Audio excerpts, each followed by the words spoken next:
Hi friends, படத்துல ஒரு கிராமம் காண போன கதையை பார்த்திருக்கோம். ஆனா நிஜத்துல உலக வரைபடத்துல இருந்தே ஒரு நாடு காண போன கதையை எங்கேயாச்சும் கேட்டிருக்குமா? அடா ஆமாங்க, கூகுள் மேப்பே ஆமா இந்த ஊர் எங்க இருக்கு அப்படின்னு கன்ஃபியூஸ் ஆகுற அளவுக்கு ஒரு ஊரோட பாஸ்போர்ட் எடுத்துட்டு ஒருத்தன் ஏர்போர்ட்டுக்கு வரான். அப்படி என்ன ஊர்னு தானே கேக்குறீங்க? அதுக்கு இந்த வீடியோ ஸ்கிப் பண்ணாம கடைசி வரைக்கும் பாருங்க ஃப்ரெண்ட்ஸ். ஒரு மிஸ்ட்ரி சொல்லட்டா? 1954 ஜப்பான் டோக்கியோ ஏர்போர்ட்ல பாஸ்போர்ட் வெரிஃபை பண்ற ஆபீசர் அப்பதான் டீ பஜ்ஜி சாப்பிட்டு வந்து சீட்ல உட்காராரு. டேய் நிறுத்து, ஜப்பான்ல எவன்டா டீ பஜ்ஜியும் சாப்பிட்றான் அப்படின்னு தானே கேக்குறீங்க?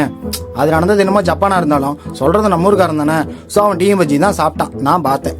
அப்புறம் அடுத்தாளி யாருப்பா அப்படின்னு கேட்க, இப்பதான் நம்ம தலைவன் வாரணாயிர சூர்யா மாதிரி ஸ்லோமோல என்ட்ரியை கொடுத்து மேக்னாவை லவ் பண்ண அமெரிக்காவுக்கு போறேன் அப்படின்னு சொல்லுவான்னு நீங்க நினைச்சீங்களா? அதுதான் இல்ல, அங்கதான் ட்விஸ்ட். நான் நாட்டுக்கு போகணும், ஆத்தாவை என் டிக்கெட்டு கொடு அப்படின்னு கேட்க, டே சப்பானி இறா, எனக்கே கன்ஃபியூஸ் ஆகுது அப்படின்னு பக்கத்துல இருக்கிற ஆபீஸ்கிட்ட கேஷுவலா, மாப்பிள இவன் சொல்ற ஒரு எங்கடா இருக்குது அப்படின்னு கேக்குறான். அவன் என்ன கடுப்புல இருந்தானோ டொப்பி சாத்திட்டு போய் அவன்டே கேள்றா அப்படின்னு சொல்லிவிட்டான். இப்ப சூடான நம்ம ஆபீசர் சொல்லலாம், இப்படி ஒரு ஊரே இல்லடா பைத்தியம் அப்படின்னு சொல்ல, அதுக்கு நம்ம தலைவர் டென்ஷன் ஆகி, நானாடா பைத்தியம், நீங்க தான்டா பைத்தியம் அப்படின்னு மேப் எடுத்து பிரான்ஸுக்கு ஸ்பெயினுக்கு நடுவில் விரல வச்சு இதான்டா எங்க ஊரு அப்படின்னு சொல்றான்.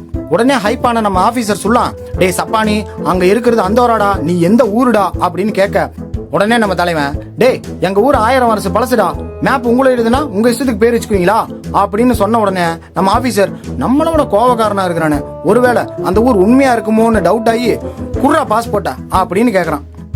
அவனும் பாஸ்போர்ட்டை எடுத்து காட்டுறான். அதை செக் பண்ணா பாஸ்போர்ட் ஒரிஜினல் தான். அதுல நிறைய நாட்டுக்கு போயிட்டு வந்ததுக்கான சீலும் இருக்குது.